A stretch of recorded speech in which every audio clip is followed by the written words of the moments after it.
अभी हाल ही में विधानसभा चुनाव संपन्न हुआ है और चुनाव के दौरान आपने गांव का दौरा किया था जिसमें युवक युवतियों को हुनरमंद बनाकर उन्हें जॉब देने की बात कही थी। तो क्या इसके लिए आगे की कार्य योजना है? मैं मीना सिंह आप सभी लोगों से बताना चाहेंगे कि इलेक्शन के दौरान बहुत से लोगों से मुलाकात हुई थी मेरी। हमने उन तमाम बेटियों से कहा था कि आने वाले टाइम में बेटा हम आप सभी लोगों के लिए सिलाई बुनाई कढ़ाई का एक सेंटर स्टार्ट करने वाले हैं सरराजा में।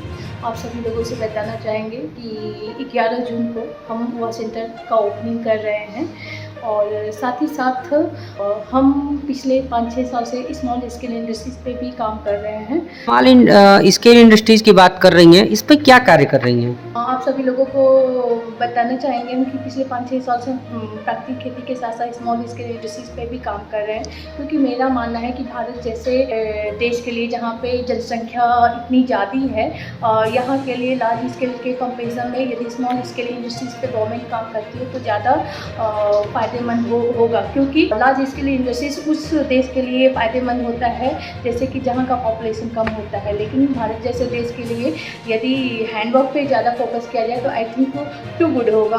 तो शायद यही कारण है कि पिछले 5-6 साल से हम स्मॉल स्केल इंडस्ट्रीज़ पे काम कर रहे हैं। जैसे कि आप सभी लोगों से बताया कि बुटीक वगैरह में बच्चियों को काम सिखाएंगे, उसके साथ साथ आपका प्राकृतिक खेती पे सिखाएंगे, और जैसे कि आपका चरखा वगैरह पे भी हम बहुत सी महिलाओं से काम करवा रहे हैं, तो वो सारी चीज़ें सिखाएंगे। तो ये सारी चीज़ें स्मॉल स्केल इंडस्ट्रीज़ में इंक्लूड होती हैं। तो शायद हमें लगता है कि यह भी एक बेहतरीन ऑप्शन होगा यहाँ की जनता के लिए। पिछले कई सालों से प्राकृतिक खेती पर कार्य कर रही हैं। आने वाले समय में प्राकृतिक खेती का क्या महत्व हो? एक्चुअली मेरा मानना है कि भारत के किसानों के समस्या का समाधान सिर्फ और सिर्फ प्राकृतिक खेती है और साथ ही साथ प्रोसेसिंग है। कहने का मतलब कि मेरा मानना है कि किसानों का पैसा 2-3 रूप से बर्बाद होता है। एक तो है कि जब वह अपने फसल को उगाने के लिए केमिकल फर्टिलाइज़र मार्केट से लेके आते हैं, साथ ही साथ इंसेक्टिसाइड्स वगैरह लेके आते हैं खेतों में डालने के लिए, तो उस रूप से, और साथ ही साथ उस केमिकल फर्टिलाइज़र के थ्रू उगाए हुए अनाज को जब वो खाते हैं तो बीमार पड़ते हैं, तो फिर दवा के रूप में पैसा बर्बाद होता है। मेरा मानना है कि यदि एक किसान प्राकृतिक खेती करता है तो उसका लागत बहुत कम आएगा, और साथ ही साथ यदि वो प्रोसेसिंग पे भी काम करता है, कहने का मतलब कि यदि वो गन्ना उगा रहा है या आलू उगा रहा है तो उस गन्ने से गुड़ बनाए या आलू से चिप्स बनाए और उसको मार्केट में सेल करे, तो हमें लगता है कि वह एक किसान के साथ साथ एक बहुत बेहतरीन बिजनेसमैन भी कहलाएगा।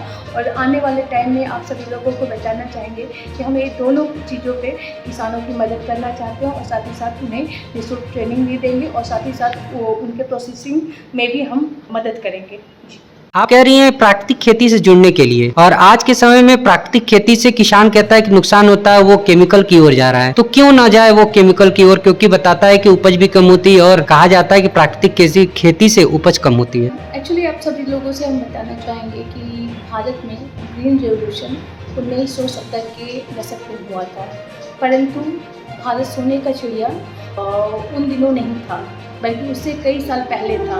और जहाँ तक मेरा मानना है कि जिस दौरान भारत सोने का चिड़िया था उस दौरान केमिकल फर्टिलाइज़र वगैरह मार्केट में नहीं था। ओवरऑल कहने का मतलब कि पिछले 5-6 साल से हम प्राकृतिक खेती कर रहे हैं, और हम प्रैक्टिकली करके देखे हैं कि केमिकल फर्टिलाइज़र के कंपैरिजन में 100 ग्राम भी कम नहीं होता है अनाज। हाँ, पहले दूसरे साल में थोड़ा कम प्रोडक्शन होता है, लेकिन तो लागत इतना कम आता है कि वह यदि कंपेयर किया जाए तो बराबर ही आता है पहले दूसरे साल में भी। तो इसलिए मेरा मानना है कि यह सिर्फ और सिर्फ एक धारणा बना दिया गया है किसानों को गुमराह करने के लिए कि प्राकृतिक खेती के थ्रू कम प्रोडक्शन होता है।